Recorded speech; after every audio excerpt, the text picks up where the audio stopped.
Viral penampakan kuburan dipenuhi air padahal baru digali, kondisinya bikin merinding.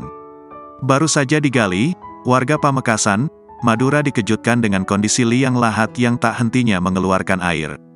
Dalam waktu singkat kuburan yang rencananya hendak digunakan untuk menyemayamkan jenazah tersebut sudah dibanjiri dengan air hingga ke permukaan bak sebuah kolam. Dalam video viral yang beredar terlihat sejumlah warga tengah menggali kuburan untuk memakamkan jenazah. Suasana di sekitar pemakaman pun terlihat gelap lantaran penggalian dilakukan ketika malam hari.